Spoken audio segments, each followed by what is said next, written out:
All right, so this is the second half of readings related to the female Quixote.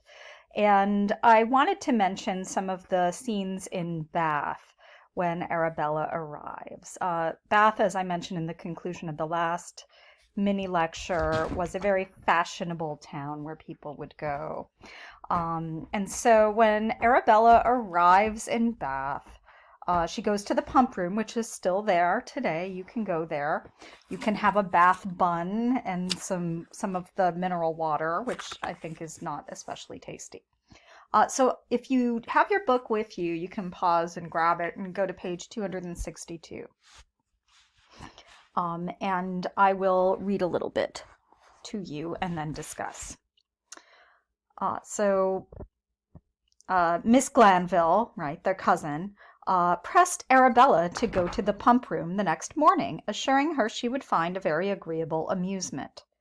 Arabella accordingly consented to accompany her, and being told the ladies went in an undress of a morning, she accommodated her to the custom and went in a negligent dress, but instead of a capucine, she wore something like a veil of black gauze, which covered almost all her face and part of her waist, and gave her a very singular appearance.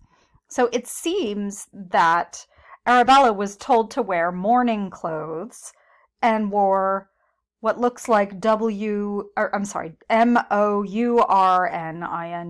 instead of morning like you just woke up clothes. So she shows up in this giant black veil, and it makes her look very unusual. But here's what we learn about how other people react to Arabella.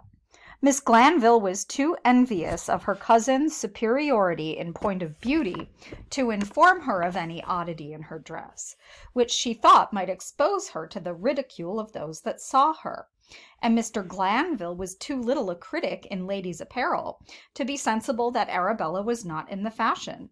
And since everything she wore became her extremely, he could not choose but think she dressed admirably well. He handed her, therefore, with a great deal of satisfaction, into the pump room, which happened to be greatly crowded that morning.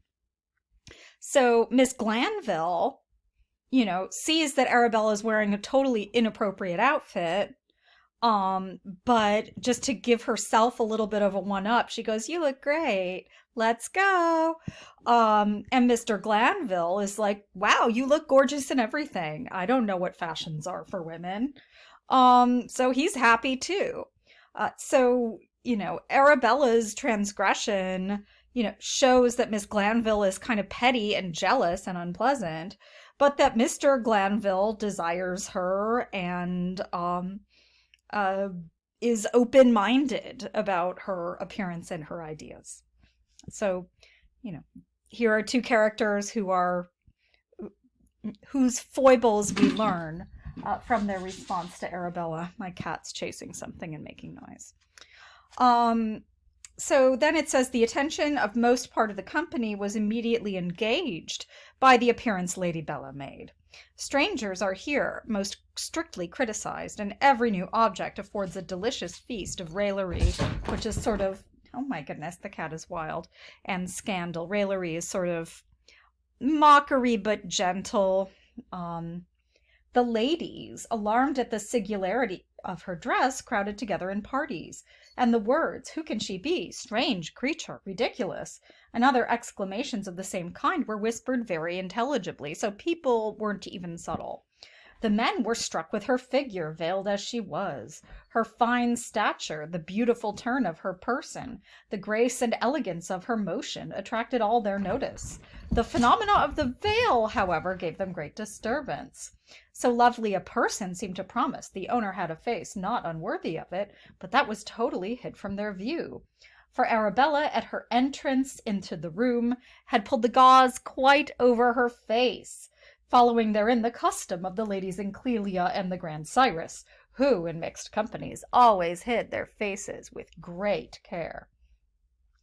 The wits and pretty fellows railed at the envious covering, and compared her to the sun obscured by a cloud, while the beaux demned the horrid innovation, and expressed a fear lest it should grow into a fashion. So there are these, fashionable men who are kind of wondering, oh no, is this going to be some kind of trend that women are going to start doing now, and they're going to wear a bunch of veils all over their faces? We won't know what anyone looks like. Some of the wiser sort took her for a foreigner. Others, of still more sagacity, supposed her a Scots lady covered with her plaid. And a third sort, infinitely wiser than either, concluded she was a Spanish nun that had escaped from a convent, and had not yet quitted her veil. And she's just oblivious. She's like, well, they said what I should wear, and I wore an outfit I thought was right. And, some people don't like it, some people do like it, but Arabella is courageously herself throughout this novel.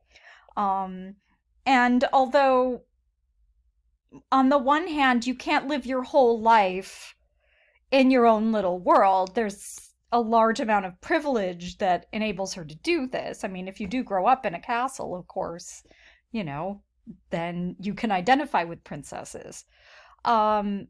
However, her ability to kind of guide herself in life, and make her own choices, isn't a bad thing. She's a confident person. She figures out who she is. She's unique, and she's a sweet person. And she also, in comparison to the other people in society,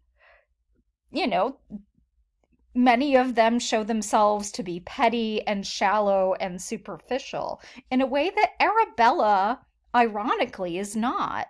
You would think that she would be the fake one or the flighty one, but she's very authentic in her belief of these things. It's inevitable that at the end of the novel, she has to be told, like Don Quixote was, no, this isn't real, Arabella. You have to come and rejoin us in the rest of the world. And of course, the happy ending that would await her is not one in her books, but in real life with Glanville. And another passage I think is valuable for our understanding of this book is that concept of raillery versus satire. So there is one is a kind of amusement at someone, but it is less harsh. And this is how Lennox describes it. There ought also to be a great distance between raillery and satire, so that one may never be mistaken for the other. Raillery ought indeed to surprise and sensibly touch those to whom it is directed, but I would not have the wounds it makes either deep or lasting, lest those who let those who feel it be hurt like persons who, gathering roses, are pricked by the thorns and find a sweet smell to make amends. And so when people were reading this book, I mean, some of them would have said, well, what kind of, satire are we looking at here? And when she's describing this, I think we are supposed to interpret it as the way Arabella is being treated in this book.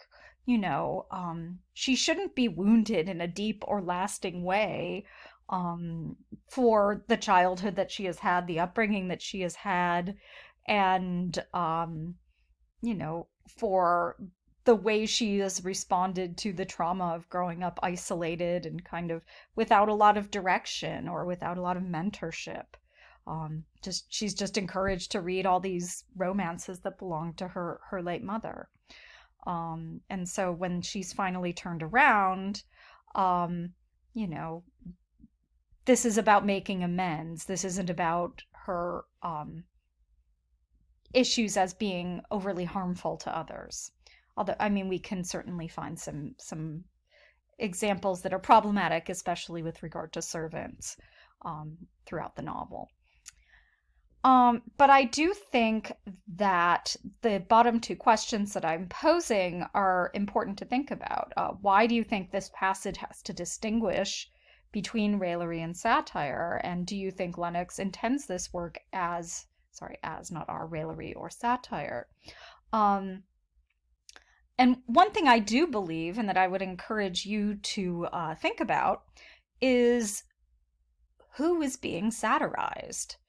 um Throughout this entire novel we see a relatively kind of artificial and contrived social world with a lot of different rules for fashions and behavior and who can say what to whom. If you're following along with Bridgerton, you're also noticing this kind of writ large in that show. um but are we really satirizing Arabella here? Or, is she um not much different than the rest of them? They're just adhering to a code that they all commonly support. That doesn't make them any less artificial. That doesn't make them any less silly in what they're doing. There is a lot of kind of artificially contrived um, speech and social interaction related to courtship narratives, whether there's someone who believes in novels or not. So think about that as you read. There's the one narrative of Arabella, and then there's the entire other very, very rich and well understood narrative of the world in which she moves. And finally, uh, this is just a question to think about as you read the latter part of the book. Arabella meets a countess who has some ideas about how to solve her problem of believing what she reads. And then at the very end, she meets a doctor with a different approach to her problem. So compare those two as you get to those parts of the novel. All right. Thanks a lot and happy reading.